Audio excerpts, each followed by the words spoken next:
Hello friends, Pihu comics world में आप सभी का स्वागत है। नागराज और सुपर कमांडो ध्रुव के संयुक्त विशेषांक प्रलय के प्रथम भाग में हमने पढ़ा कि किस तरह से विसेला विषधर की सहायता से नागद्वीप से स्फटिक मणि लेकर भाग निकलती है और विषधर के हाथों वो जाकर राजनगर में कहीं गुम हो जाता है। अब उसे ढूंढने के लिए नागद्वीप के सभी नाग निकल पड़ते हैं, जो जा पहुँचते हैं राजनगर और वहाँ पर उस मणि को ढूंढने के लिए पूरे शहर में तबाही मचा देते हैं और जिनसे टकराने के लिए उनका सामना करता है सुपर कमांडो ध्रुव। और अब आगे की कहानी पढ़ते हैं। मिलिट्री बेस में स्थित सचमुच स्थिति काफ़ी खतरनाक होने जा रही थी, क्योंकि नागद्वीप के सबसे जाबाज 5 सांप मिलिट्री बेस में स्फटिक खोजने जा पहुँचे थे, जिनके नाम थे सरफराज, नागदेव, नागार्जुन, नागप्रेती और सिंहनाद। हमारा रास्ता छोड़ दो मानवों, हम किसी का कोई नुकसान नहीं पहुंचाना चाहते हैं, लेकिन हमारे पास थोड़ी बहुत तोड़फोड़ करने के अलावा और कोई रास्ता नहीं है। बहुत सुन ली तुम लोगों की बकवास, अब चुपचाप वहीं चले जाओ जहां से आए हो, वरना सीधे परमात्मा के पास भेज दिया जाएगा तुम्हें। दोनों पक्षों में से कोई भी एक पक्ष एक भी कदम पीछे हटाने को तैयार नहीं था, इसलिए टकराव तो निश्चित ही था और पहला बार नागों की तरफ से ही होना था, क्योंकि रास्ते की रुकावट तो उनको ही हटानी थी। बंदूक के गिराने का काम नागार्जुन के गांडीव ने किया और सरफराज की गदा भुमंडा ने किया, और उसके बाद तो कोई भी पीछे नहीं रहा। नागदेव ने अपनी दाढ़ी का भरपूर इस्तेमाल किया। मेरी दाढ़ी का शिकंजा तुझे बेहोश होने के बाद ही छोड़ेगा। और नागप्रेती ने बंदूकों और पिस्तौलों से अपने पेट को भरने का काम किया। आओ कचाकच चलो अब स्फटिक को ढूंढे। महात्मा कालदूत ने हमें बताया है कि स्फटिक से 5 कदम के घेरे में आते ही हमको स्फटिक का आभास हो जाएगा, इसलिए जो भी चीज़ हमारा रास्ता रोके उसे हमें हटाना ही होगा। लेकिन सर्प मानव यह नहीं जानते थे कि इस वक्त वह इलाका सेना का था। हमको रास्ते से हटाना आता है सर्प मानव, क्योंकि हम सैनिक हैं। देश पर मर मिटने वाले सैनिक, फायर करो। तोप का गोला 5 सर्प सैनिकों के चिथड़े उड़ाने के लिए दागा तो जरूर, परंतु चिथड़े उनके नहीं बल्कि उनके पीछे वाली बाउंड्री वॉल के उड़ गए थे, क्योंकि उसी पल 5 सर्प के रूप में आ चुके थे। सर्प रूप को छोड़ने में भी 5 को पल भर का वक्त लगा और भुमंडा ने टैंक के टुकड़े टुकड़े कर दिए थे। क्रोधित नागार्जुन के बाण स्तब्ध सैनिकों के सिर उड़ा देने के लिए लपके, लेकिन रास्ते में ही वो रुक गए थे। सुपर कमांडो ध्रुव सैनिकों के लिए भगवान का अवतार बनकर आ गया था। नागार्जुन के बाणों की गति की बराबरी का कर सकने वाला मानव साधारण नहीं हो सकता। कौन हो तुम? मेरा नाम ध्रुव है, नागमानव, और मैं नागराज का मित्र हूँ। नागराज को तो तुम अवश्य ही जानते होगे। मैं नागराज के मित्र के नाते तुमसे यह तोड़फोड़ बंद करके मुझे यह बताने की विनती करता हूँ कि आखिर तुम सब यह क्यों कर रहे हो। हम विवश है ध्रुव, हम ना तो यह तोड़फोड़ बंद कर सकते और ना ही तुमको हम कुछ बता सकते हैं, तो फिर मैं भी तुमको रोकने के लिए विवश हूँ। अगर प्यार से नहीं तो ताकत से करूँगा मैं ये। हम तुमको रोकेंगे।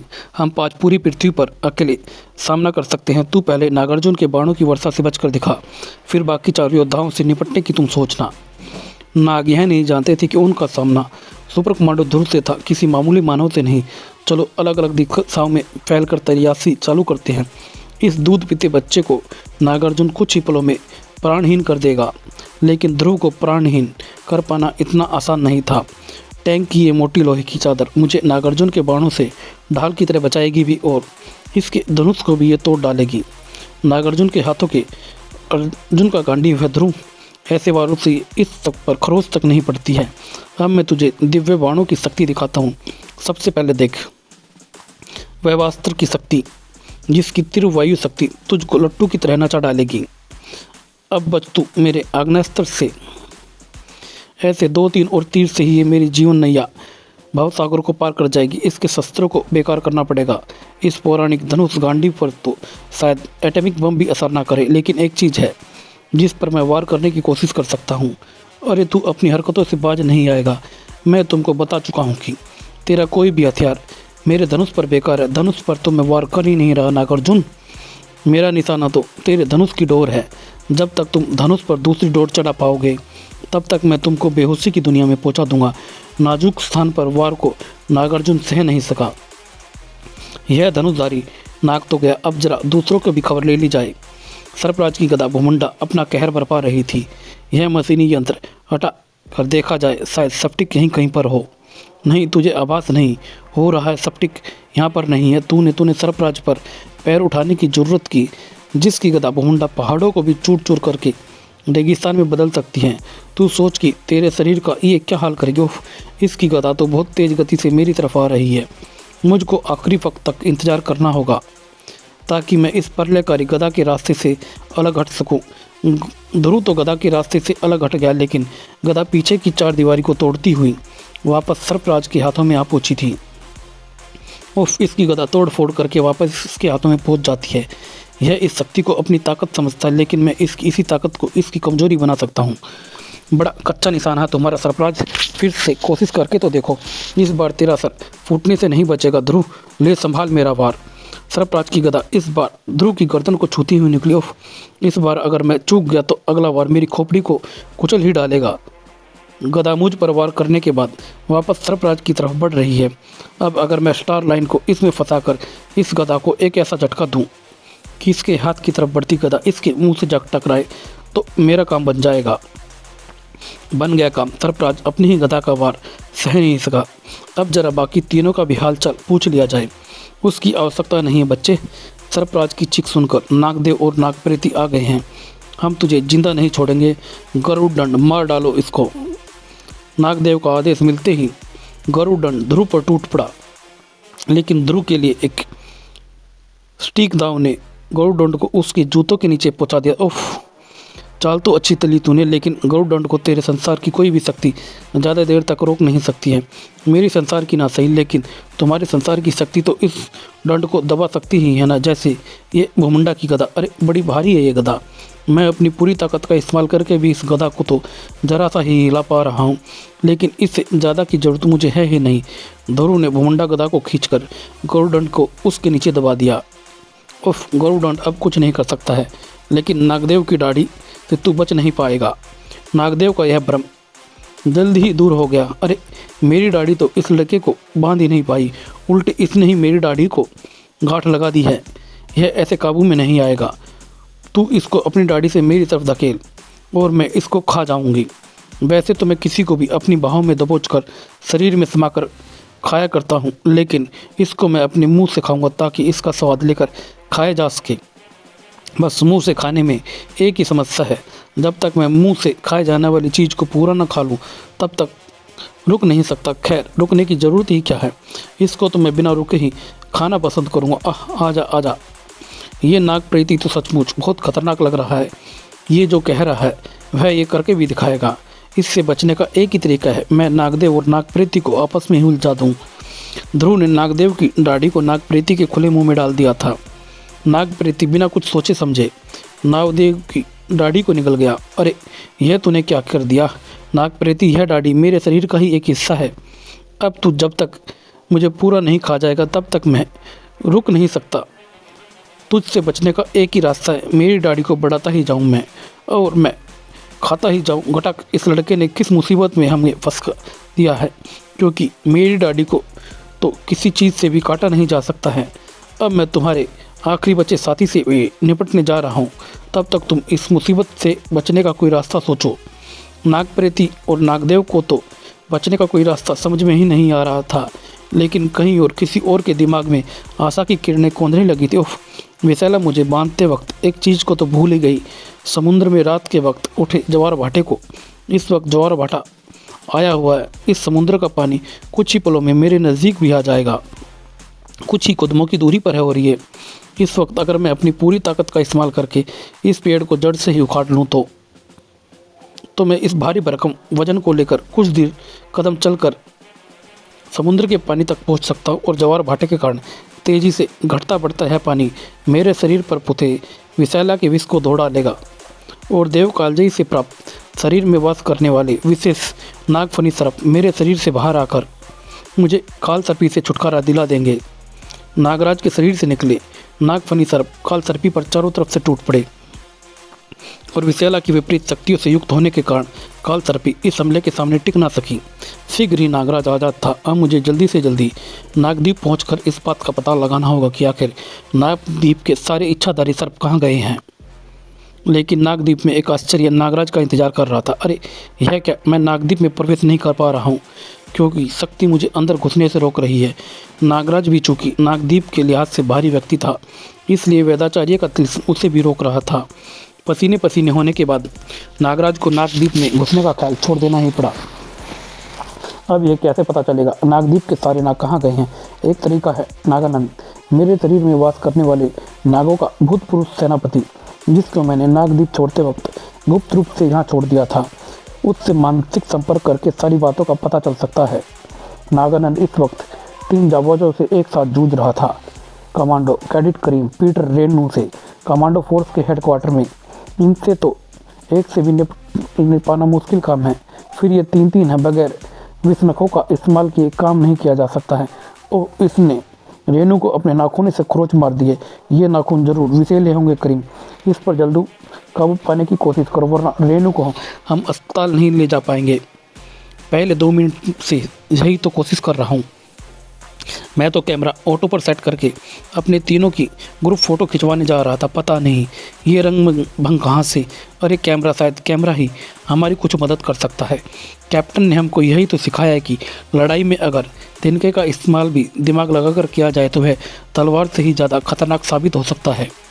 करीम के लिए अभी काम और आसान होने वाला था, क्योंकि नागानंद का दिमाग कहीं और व्यस्त होने वाला था। नागानंद, तुम कहाँ हो? नागराज, हम बड़ी मुसीबत में हैं। नागराज, तुम जल्दी कहीं भी हो, जल्दी से जल्दी राजनगर पहुंच जाओ, हम यहाँ पर। उफ! करीम ने इसी वक्त कैमरे की फ्लैश का बटन दबा दिया और तेज रोशनी का झमाका नागानंद की आंखों में तीर की तरह जा चुभा। उसकी आंखें कुछ पलों के लिए बेकार हो गई थी और इन पलों में ही पीटर और करीम ने उसको बेदम कर दिया था। घायल नागानंद ने सर्प रूप में भागने के अलावा और कोई चारा नहीं बचा था, लेकिन बीच में ही मानसिक संपर्क टूटने के कारण नागराज थोड़ा चिंतित अवश्य हो गया था। मुझे जल्दी राजनगर पहुंच जाओ मेरे नागो, जरूर कोई बड़ी मुसीबत अपने पंख फैला रही है। मुसीबत आई तो थी, लेकिन इस मुसीबत का शिकार ज़्यादातर मानव ही बने थे। भयानक रूप वाले सर्प हर स्थान पर अपना आतंक फैलाए हुए थे, लेकिन कुछ स्थानों पर कुछ जाबाज मानव सर्पों का मुकाबला भी कर रहे थे। अब भी वक्त है, विसर्पी के रास्ते से हट जाओ। मैं वादा करती हूँ कि मैं तुझे कोई नुकसान नहीं पहुँचाऊँगी। पहली बात तो चंडिका किसी के सामने से हटती नहीं है। दूसरी बात कि नुकसान तो तुम कर ही चुकी हो। इस मिल के सारे कर्मचारी तुमसे डर कर भाग चुके हैं।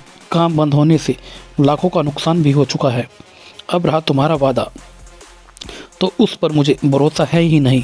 वैसे भी सांपों का क्या भरोसा? भरोसा तो ज़िंदगी का भी नहीं होता लड़की। मौत का क्या भरोसा, ना जाने कब आ जाए। उफ! यह सर्प रूप में बदलकर मुझको काटने के लिए लपक रही है। यह फुर्तीली भी बहुत है, इसकी फुर्ती को कम करना होगा और यह काम पेंट स्प्रे करेगा। इस स्थिति के लिए मैं तैयार होकर आई थी। भला हो टीवी वालों का, जिन्होंने इन नागों के बारे में काफ़ी जानकारी हमको दी है। मुझे मानव रूप में अब आना ही पड़ेगा। उफ! इस लड़की ने मेरी आंखों को पेंट से ढक दिया है। इसको तो मैं अपने विष से साफ कर लूँगी, लेकिन इस दौरान इस बात का इंतजाम करना पड़ेगा कि यह मुझ पर हमला ना कर सके। विसर्पी का शरीर मानव रूप में आकर अपनी एड़ियों पर लट्टू की तरह गोल गोल नाचने लगा और साथ ही साथ उसके मुंह से विष पुकार भी छूटने लगी। मर गए। इस विषैले वातावरण को पार करके इस तक पहुंचना असंभव है। विसर्पी इस अचानक हुए वार से लड़खड़ा तो जरूर गई, लेकिन फिर भी मुझे अपनी सांस रोककर इस पर इसी बीच हमला कर देना होगा, क्योंकि इस समय इसको मुझसे हमले की उम्मीद भी नहीं होगी। लेकिन विसर्पी तुरंत संभल गई थी। ओह! करारा वार था। यह नागिन तो जूडो कराटे भी जानती है। सांप भी आजकल काफ़ी एडवांस हो गए हैं, जूडो कराटे की कोचिंग लेने लगे हैं। यानी अगर ये लड़ाई ज़्यादा देर चली तो मेरे पिट जाने की संभावना बढ़ जाएगी, क्योंकि शारीरिक शक्ति में यह मुझसे दोगुनी या तिगुनी तो है ही।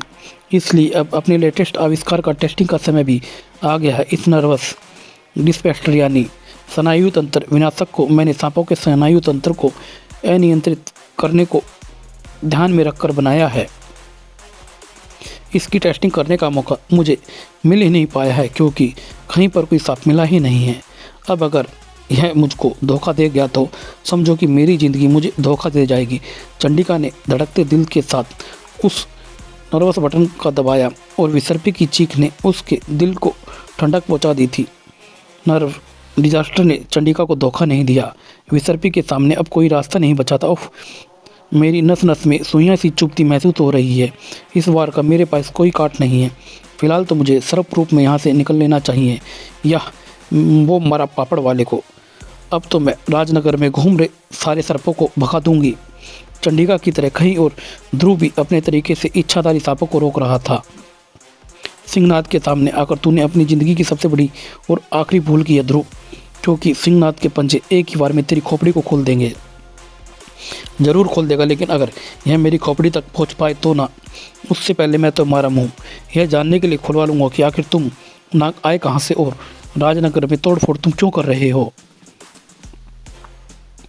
मुझे आभास हो रहा है कि ये नाग शहर के बारे में ज़्यादा नहीं जानते हैं। मेरे वार से क्रोधित होकर सिंहनाद अब मुझ पर ज़रूर कूदेगा और उसी पल मैं मेन होल का ये ढक्कन हटा दूंगा, ताकि सिंहनाद कुछ समय तक सीवर भूल भुलैया की सैर करे। पर यह तो बच गया। सिंहनाद न सिर्फ गिरने से बचा, बल्कि उसने पलक झपकते ही ध्रुव पर हमला भी कर दिया था। लेकिन इससे पहले कि सिंहनाद ध्रुव को कोई नुकसान पहुंचा पाता, वह बंधनों से जकड़ गया था। उफ, ये सांप यानी राजनगर को बचाने आ पहुंचा है नागराज। यह तुम क्या कर रहे हो सिंहनाद? मेरे सबसे घनिष्ठ मिस्टर पर वार करने जा रहे थे, क्यों? मैं बताता हूँ नागराज। नागनंद, तुमसे मेरा मानसिक संपर्क बीच में ही टूट गया था। इधर आओ नागराज। जो कुछ मैं तुमको बताने वाला हूँ यह अत्यंत गोपनीय है। नागानंद ने सारा घटनाक्रम नागराज की आंखों के सामने फैला दिया था। और वह स्फटिक अगर अगले कुछ घंटों में ना मिला तो नागद्वीप नष्ट हो जाएगा। इतनी जल्दी स्फटिक ढूंढने के कारण ही हमको यह तरीका अपनाना पड़ा है नागराज। ओह, विषैले शत्रु भी मैं भी टकरा चुका हूँ। यह सचमुच बहुत खतरनाक है। मैं स्थिति की गंभीरता को समझ रहा हूँ। मानवों को इस खोज में कुछ असुविधा जरूर हो रही है, पर जब तक किसी मानव की जान ना ली जाए तब तक मैं इच्छाधारी नागों के साथ हूँ, क्योंकि सिर्फ मानवों की असुविधा के कारण मैं सभी इच्छाधारी नागों की बलि नहीं चढ़ा सकता हूँ। और फिर अच्छा हुआ तुम वक्त पर आ गए नागराज। अब इन नागों को यह तोड़ फोड़ रोकने का आदेश दे दो। मुझे खेद है ध्रुव, मैं ऐसा नहीं कर सकता, बल्कि ये नाग तो जो कर रहे हैं वह उनको करने दो, वरना इन नागों के प्राण संकट में पड़ जाएंगे। ऐसा क्या हो गया है? मामला क्या है आखिर? यह मुझे भी तो पता चले। यह मैं तुमको बता सकने में असमर्थ हूँ ध्रुव। अगर मैंने ध्रुव को स्फटिक के विषय में बता दिया तो मुझे नागद्वीप का जिक्र भी करना पड़ेगा, और नागद्वीप का जिक्र मैं किसी भी भारी व्यक्ति से नहीं कर सकता हूँ, चाहे वह ध्रुव जैसा सच्चा व्यक्ति ही क्यों ना हो। मैंने राजनगर की रक्षा का व्रत लिया हुआ है नागराज। मैं नागों को तोड़ फोड़ और आतंक फैलाने की इजाज़त नहीं दे सकता हूँ। इन भयंकर नागों को रोकने की कोशिश मत करो ध्रुव, वरना प्रलय आ जाएगी। तुम ना तो नागों को तोड़ फोड़ करने से रोक रहे हो और ना ही उनकी ऐसा करने का कारण बता रहे हो। हाँ, मानवों ने भी चूड़ी नहीं पहन रखी है। हम इन नागों को रोक कर ही रहेंगे, और ऐसा करने से प्रलय आती है तो आ जाए। इन नागों को रोकने से पहले तुमको मुझसे टकराना पड़ेगा ध्रुव, नागराज से और नागराज की सर्प सेना से। मुझे यह ख्याल आया ही था कि नागराज से कभी ना कभी मुझे टकराना ही पड़ सकता, परंतु वह समय इतनी जल्दी आ जाएगा यह मैंने सोचा ही नहीं था। अच्छा हुआ कि मैंने नागराज की शक्ति के काट सोच कर रखे हुए हैं। ध्रुव के ओठों से निकली वह आवाज़ रात के सन्नाटे को चीरती हुई पेड़ों की ऊंची ऊंची शाखाओं से जा टकराई, और उन शाखाओं पर सो रहे गिद्ध और चील उस पुकार को सुनकर ध्रुव की मदद के लिए नीचे उतर आए थे। कुछ मिनटों के लिए पक्षियों का पलड़ा भारी रहा, लेकिन नागों की तादाद सैकड़ों में थी और पक्षियों की दर्जनों में। आखिरकार नाग ध्रुव को अपने बंधनों में कैद करने में सफल हो ही गए थे। अब तुम इन बंधनों से बाहर तभी निकल पाओगे ध्रुव जब मैं चाहूँगा। तब तक तुम इस वीराने में आराम करो। मेरा चिड़ियाओं वाला वार कुछ खास काम नहीं आया। नागराज बहुत शक्तिशाली है, मेरा इससे जीत पाना असंभव है। नागराज को सिर्फ ऐसे किसी हमले द्वारा ही हराया जा सकता है जिसकी इसे उम्मीद ना हो। जैसे आज तक नाग बंधनों में बंधने के बावजूद भी किसी ने नागराज पर पलटकर हमला किया हो, लेकिन तुरंत ही नागराज समझ गया था। तुमको रोक सकने का एक ही तरीका है ध्रुव, तुमको बेहोश कर देना। ध्रुव नागराज की शक्तियों के बारे में अच्छी तरह से जानता था, इसलिए वह नागराज के फुर्तीले वारों से बचने के लिए अपने सारे अनुभव और पूरी फुर्ती का इस्तेमाल कर रहा था, क्योंकि एक भी सटीक वार ध्रुव के शरीर पर पड़ने का मतलब था अगले ही पल बेहोशी की दुनिया की सैर। परंतु नागराज के पास किसी को बेहोशी की दुनिया में पहुंचाने के और भी कई रास्ते थे। ओह, विश्वकार तो नागराज ने अपना व्यवहार कर ही दिया है जिसका मुझे डर था। ओह खो खो। विश्वकार का असर होने में सिर्फ 1 मिनट का ही समय लगा। यह तो जल्दी ही बेहोश हो गया। वैसे भी मैंने विश्वकार को उतनी ही मात्रा का प्रयोग किया है जो इसे बेहोश कर सके, मार ना डाले, लेकिन फिर भी मैं इसके सर्प बंधनों को नहीं हटाऊंगा, क्योंकि ध्रुव के दिमाग का कोई भरोसा नहीं है। जब तक ध्रुव बेहोश है तब तक मैं इच्छाधारी सर्पों की स्फटिक ढूंढने में मदद करूं। मैं अपने शरीर में वास करने वाले सर्पों को राजनगर में फैला देता हूं। अगर इनको कहीं पर स्फटिक नजर आया तो ये मुझको सूचित कर देंगे।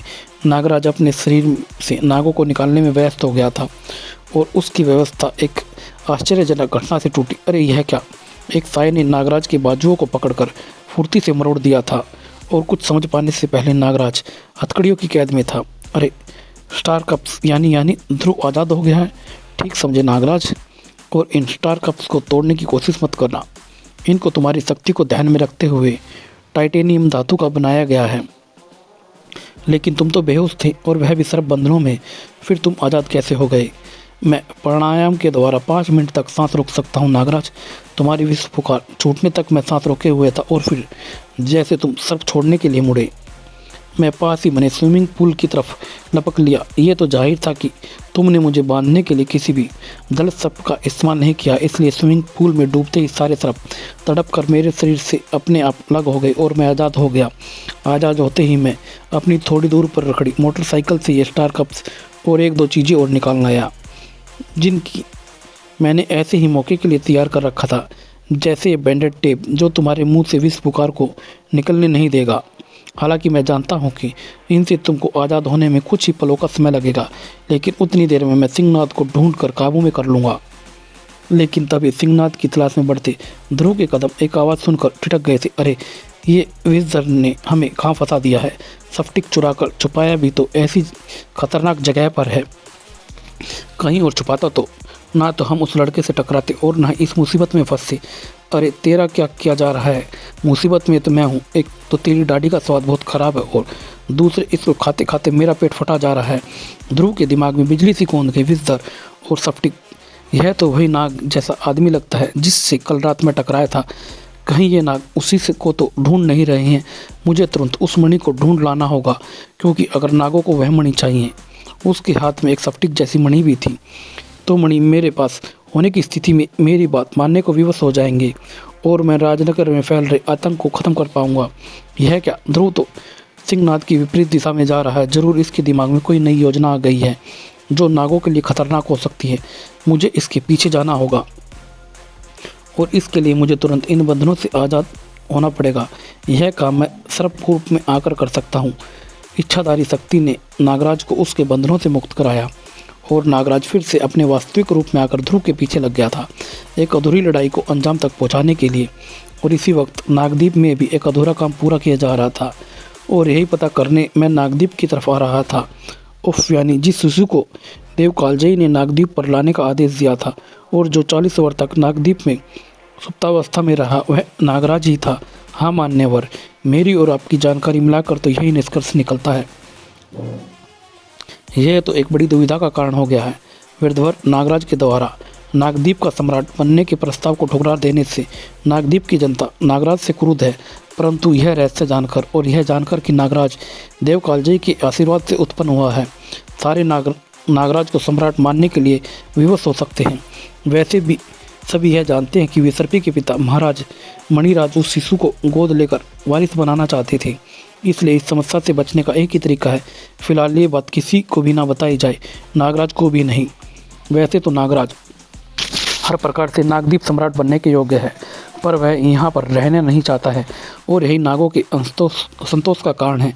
नागराज को पहले नागों का दिल जीतना होगा, उसमें नागराज की मदद मैं करूँगा। सबसे पहले मैं नागराज को नागदीप पर आने की जाने की इजाज़त दे दूंगा, ताकि वह अन्य इच्छाधारी सांपों के साथ घुल मिलकर उनके दिलों में जगह बना सके। बाकी काम नागराज को स्वयं करना होगा और तब तक यह रहस्य हमारे बीच में ही रहेगा। इस दौरान स्फटिक की तलाश में समुद्र का पानी छान रहा था। मुझे वह जगह ठीक से याद नहीं जहाँ पर स्फटिक गिरा था, लेकिन इस डॉल्फिन को वह जगह जरूर याद होगी। यह मुझे वहीं उसी स्थान पर ले जाएगी। डॉल्फिन ने ध्रुव को धोखा नहीं दिया। उफ, यही है वह चट्टान का समूह जहाँ पर स्फटिक गिरा था, जहाँ से विसर्जन गायब हो गया था। स्फटिक यहीं कहीं पर होगा और रात के अंधेरे में स्फटिक की चमक की मदद से उसे ढूंढना कोई मुश्किल काम भी नहीं है। ध्रुव को स्फटिक ढूंढने में ज़्यादा वक्त नहीं लगा। यह रहा वह स्फटिक। ध्रुव ने स्फटिक को उठाने के लिए हाथ बढ़ाया और अगले ही पल उसका पूरा बदन ही हवा में उड़ गया था। तुमने स्फटिक को नहीं, अपनी मौत को ढूंढ निकाला है लड़के।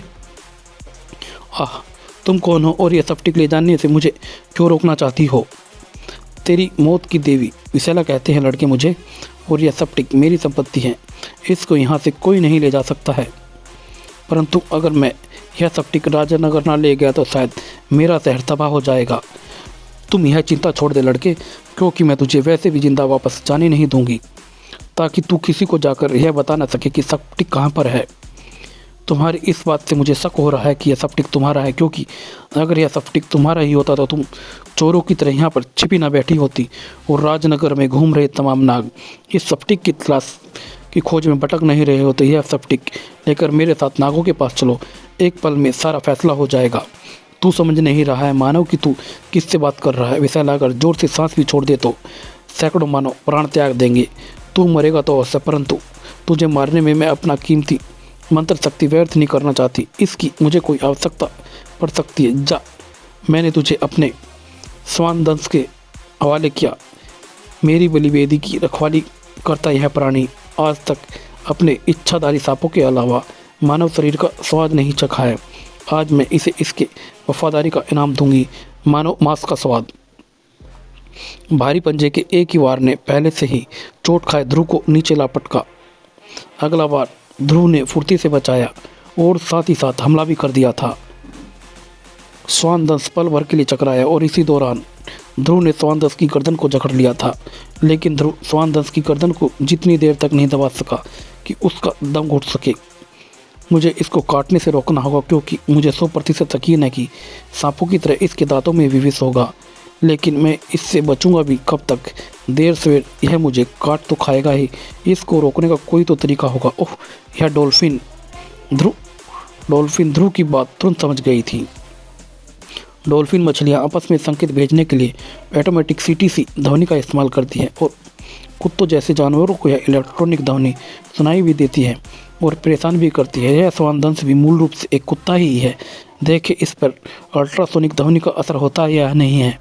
और अगले ही पल डॉल्फिन के मुंह से निकली अल्ट्रासोनिक सीटी स्वान दंश के कानों से होती हुई उसके दिमाग में नौस्वर की तरह चुभने लगी और स्वान दंश चीख उठा। उसके सोचने समझने की क्षमता गुम हो गई थी और उसी पल ध्रुव चीख उठा।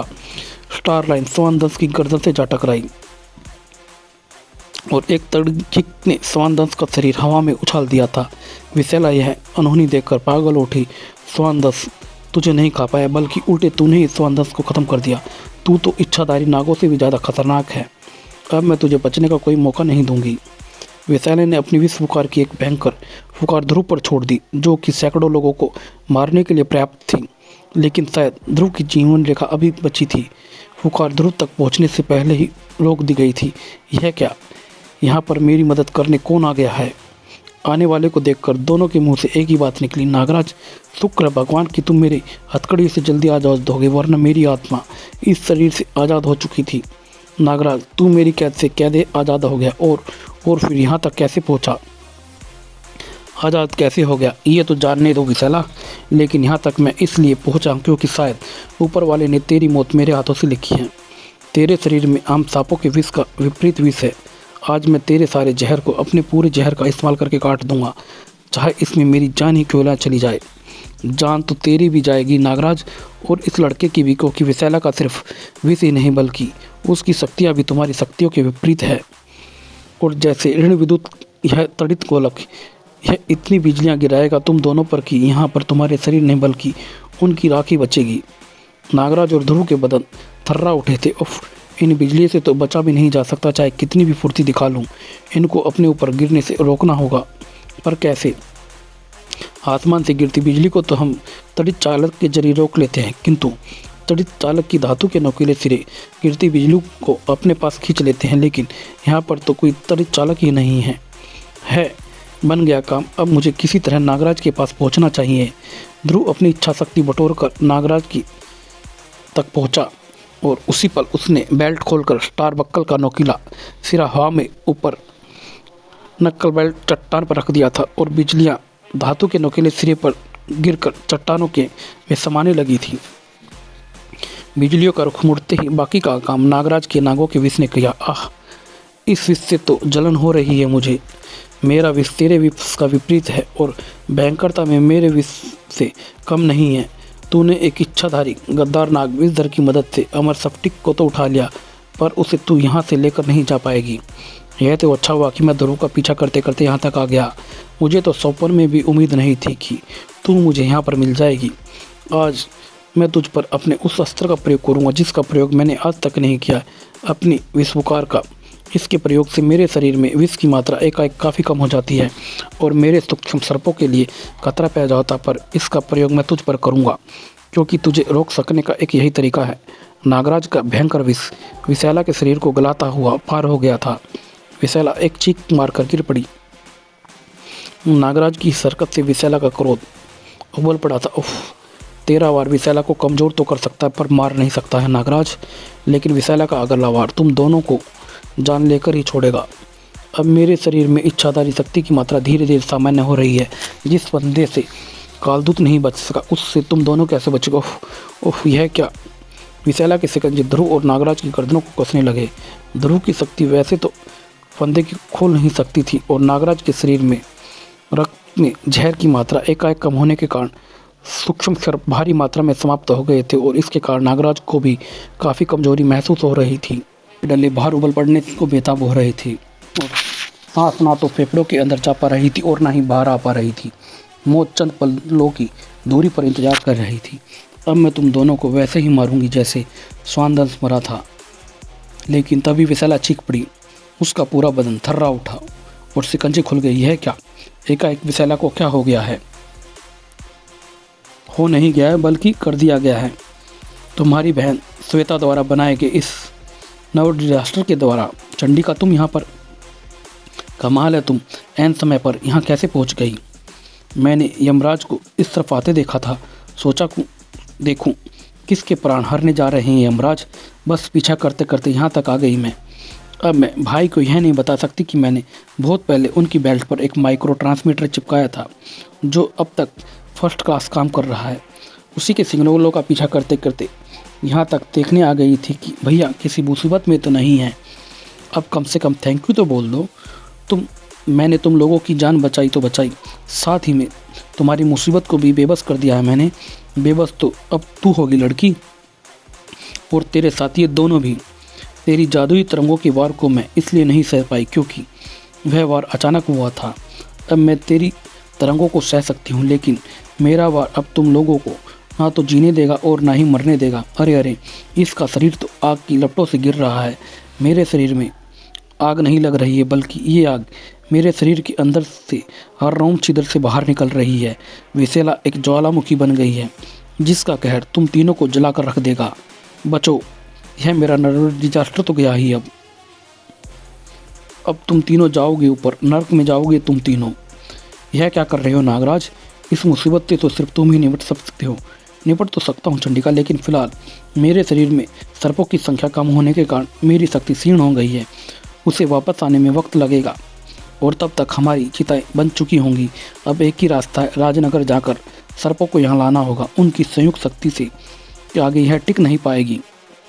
नहीं नागराज, हमको आने जाने में वक्त लगेगा और उतनी देर में विशाला स्फटिक को लेकर कहीं और कौन सी। अरे यह बात मैं अब तक नहीं समझा। क्यों नहीं, कौन सी बात ध्रुव। समझने का वक्त नहीं है नागराज। तुम विशाला का ध्यान अपनी तरफ खींचो, बाकी काम मैं कर दूंगा। इधर नागराज ने विशाला का ध्यान अपनी तरफ खींचकर मौत को दावत दी थी और उसी पल ध्रुव गर्म और पिघली चट्टानों की परवाह किए बगैर दूसरी तरफ बढ़ा। वहाँ पर जा पहुँचा जहाँ पर पड़ा हुआ था अमर स्फटिक। उफ, यह स्फटिक टूटा तो नहीं, लेकिन यह बहुत गर्म हो गया है। मेरा हाथ झुलस जाएगा, लेकिन फिर भी मैं इसको उठा लूँगा। लेकिन उस एक पल में वह कुछ नहीं कर सकती थी। अमर स्फटिक उसके शरीर से जा टकराया था, क्योंकि सिर्फ यही विशाला को रोक सकता है। विशाला को सिर्फ एक पल पहले ध्रुव की मनसा का आभास हुआ और उसकी आंखों में भय का तूफान नाच उठा था, लेकिन उस एक पल में वह कुछ नहीं कर सकती थी। अमर स्फटिक उसके शरीर से जा टकराया और विशाला रोशनी के एक भन्नाटे में गुम हो गई थी। यह कैसे हो गया। विशाला गायब हो गई। पर यह तुमने कैसे समझ लिया ध्रुव की स्फटिक के स्वर से विशाला गायब हो सकती है। यह मुझे नहीं पता था कि नागराज की विशाला गायब हो जाएगी, पर इतना जरूर पता था कि स्फटिक के सर्प से स्पर्श से विशाला को कुछ नुकसान अवश्य हो सकता है। तुम्हारी बातों से मुझे यह पता लग गया था कि विषधर नागद्वीप का नाग था और मैं जानता था कि स्फटिक को वही उठाकर यहाँ तक लाया था, क्योंकि विषधर ने यहाँ पर स्फटिक को मुझे मुठभेड़ होने के बाद ही गिराया था, इसलिए मुझे स्फटिक की स्थिति का पता था। नागदेव और नागप्रेती की बातों से मुझे आभास हो गया कि नाग शायद यही स्फटिक ढूंढने नागद्वीप से आए हैं। एक और बात, तुम्हारी बातों से मुझे यह भी पता चल गया कि विशाला में विपरीत यानी नेगेटिव शक्तियाँ हैं। इसलिए जब तुमने राजनगर जाकर नागों को लाने की बात की तो मैंने उतनी देर में विशाला द्वारा स्फटिक को कहीं और ले जाने की चिंता जताई। तो मुझे ध्यान आया कि अगर विशाला स्फटिक को कहीं और ले जा सकती तो बहुत पहले ले जाती। नागों के इतनी पास आ जाने के बावजूद भी यह नहीं कर सकती थी। मैंने यह भी सोचा कि स्फटिक भी उसने खुद नहीं बल्कि विजिटर के हाथों कहीं भिजवाया था।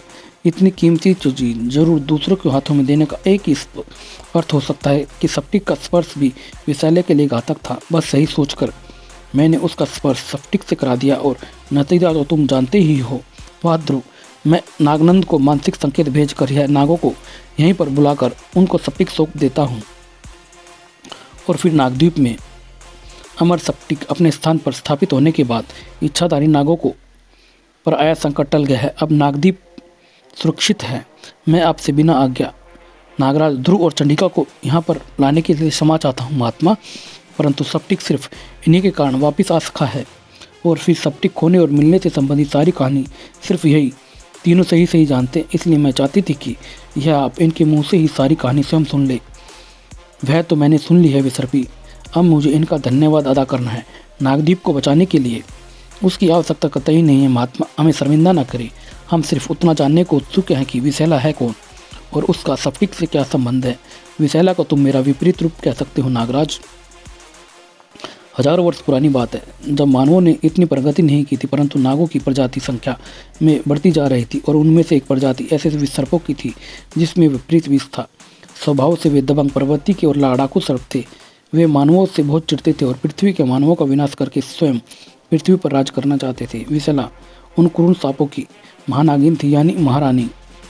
तब तक मेरी ख्याति एक महान योद्धा के रूप में चारों तरफ फैल चुकी थी। तब एक दिन महानागिन विशाला मुझसे मिलने आई और उसने मेरे सामने विवाह का प्रस्ताव रखा ताकि दो विपरीत विश्व द्वारा नागों में एक नई मित्रता कायम हो सके और सर्पों की एक नई प्रजाति का जन्म हो।